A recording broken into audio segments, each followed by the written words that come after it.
پوچھیں گے کہ آپ کس جرم کے تحت دوسرے بلوچ طلباء کو اٹھا رہے ہیں، اور بعد میں ہمیں یہ واضح کرنے کی ضرورت نہیں ہے کہ ریاست کا بلوچ کے ساتھ کون سا رشتہ ہے. ہم اس رشتے کو، اس تعلق کو فرید بلوچ کے ساتھ جو کیا گیا، جو سلوک کیا گیا، اس کے نظر میں ہم دیکھ سکتے ہیں. آج ہم دیکھ سکتے ہیں کہ ریاست کا ہم سے کون سا تعلق ہے، ریاست کیا چاہتی ہے ہم سے. اور آپ فلسطین کے ساتھ اظہار یکجہتی کرتے ہیں کہ اسرائیل اس پہ ظلم کر رہا ہے. خدا کی قسم، فلسطین وہ خوش قسمت قوم ہے کہ جنہیں ایسا دشمن ملا ہے جو کل عام ان کی نسل کشی کر رہا ہے، ان کے ساتھ جنگ لڑ رہا ہے. آپ کتنے سالوں سے بلوچ قوم کی نسل کشی کر رہے ہیں. آج ہم آپ کو بے غیرت اور بے ضمیر کہنا بھی گوارا نہیں کریں گے. اب تو وہ دشمن ہے ہمارے.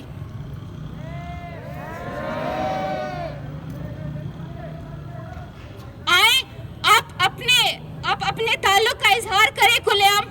آپ کہہ دیں کہ آپ بلوچ قوم کا جو نسل کشی کر رہے ہیں، اس کے بعد ہم بھی دیکھیں گے کہ باقی آپ رہتے ہیں یا ہم رہتے ہیں.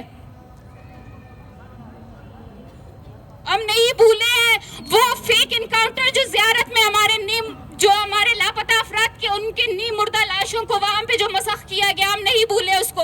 آج بھی اگر ہمیں آپ کا نام ہم پڑھتے ہیں اپنے سلیبس میں، یا ہم آپ کے بارے میں پڑھتے ہیں، تو ہمیں ہمارے بھائیوں کا لہو یاد آتا ہے. ہمیں وہ نیم مردہ لاشیں، مسخ شدہ لاشیں نظر آتی ہے آج بھی ہمارے آنکھوں کے سامنے. ہمارے وہ بھائی ہمیں یاد آتے ہیں جو کئی سالوں سے، وہ ہمارے سیاسی لیڈر ہمیں یاد آتے ہیں کہ جنہیں آپ نے اپنے ٹارچر سیلز میں 15 سالوں سے 10 سالوں سے آپ نے قید کیا ہوا ہے. ہم نہیں بھولے آپ کے اس تعلق کو، اور ہم نہ کبھی بھولیں گے. ہم نہیں بھولے ہیں راشد حسین کی والدہ کے وہ آنسو اور ذاکر مجید کے وہ ماں کے صدائے، اور ہم نہیں بھولے. کل بھی ہم نے دیکھا کہ آپ نے ان ماں کو صرف نہیں رلایا، آپ نے بالاج کی ماں کو جو رلایا. آپ کا تعلق جو ہمارے ساتھ ہے، بہت جلد جو آپ کا ظلم ہے وہ آپ پہ ہی ہونے والا ہے، کیونکہ ظلم زیادہ دیر رہنے والا نہیں اور مظلوم زیادہ دیر کمزور رہنے والا نہیں ہے. آج ہم یہ مطالبہ نہیں کریں گے کہ آپ ہمارے نوجوانوں کو بازیاب کریں یا آپ ہمیں انصاف دیں، کیونکہ آپ انصاف دینے کے قابل نہیں رہے. آپ کے جو ریاست کی بنیاد ہے وہ تو ایک بلیک میلنگ کے تحت رکھی ہوئی ہے. آپ اپنی ریاست کو، آپ اپنے سسٹم کو نہیں سنبھال سکتے. آپ ہمیں خاک انصاف دیں گے. آپ یہ اعلان کر دیں کہ آپ بلوچ نسل کشی کھلم کھلا کر رہے ہیں، اور اس کا صرف اعلان کر دیں. اس کے بعد یہ مائیں خود اپنا فیصلہ کریں گی کہ وہ اپنے بچوں کو آپ کے ظلم سے کیسے محفوظ رکھیں، ان کو کیسے آپ کے ٹارچر سیل سے واپس لے کے آئے. کیونکہ ہم نے بہت آپ سے درخواستیں کی، آپ کے کمیشنز میں حاضریاں دی، آپ کے سسٹم کے تحت ہم چلیں، لیکن آج ہم مایوس ہو چکے ہیں. آج ہم نے آپ کا رویہ اپنے ساتھ دیکھا، آن کیمرہ ہم نے آپ کا رویہ اپنے ساتھ دیکھا ہے، تو آف کیمرہ آپ ہمارے نوجوانوں کے ساتھ کیا سلوک کر رہے ہوں گے اپنے ٹارچر سیلز میں. ہمارے نوجوان جو آپ کے اداروں میں اگر تعلیم حاصل کرنے آتے ہیں اپنی مدد تو آپ کا کیا ان کے ساتھ سلوک رہتا ہے، اور دوبارہ جو آپ ان پہ کیسز لگاتے ہیں.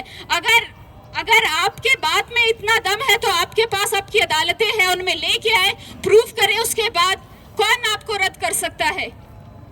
خلاصہ یہ ہے کہ آپ کو خود آپ پہ ہی بھروسہ نہیں ہے، کیونکہ آپ جانتے ہیں آپ بے ضمیر ہیں، آپ بے غیرت ہیں، آپ کی بنیادیں جھوٹ پہ رکھی گئی ہے.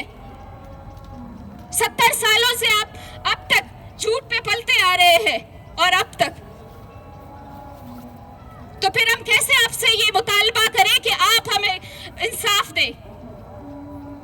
آپ خود کے لیے کیا کر رہے ہیں جو ہم آپ کو کہیں کہ آپ انصاف دیں. آپ کو جہاں پہ آپ کے مقاصد ہوتے ہیں وہاں پہ آپ اپنے لوگوں کو بلیک میل کر رہے ہیں. آپ ہمیں خاک انصاف دیں گے. اور دوبارہ سے یہی میں کہنا چاہوں گی کہ ہمارے ایک دوست نے کہا ہے کہ جب تک ہم اپنے لاپتہ افراد کے لیے آواز نہیں اٹھائیں گے، جب تک ہم انہیں نہیں اپنائیں گے، تو یہ ریاستی ادارے ان کا ایسے ہی قتل عام کرتے رہیں گے.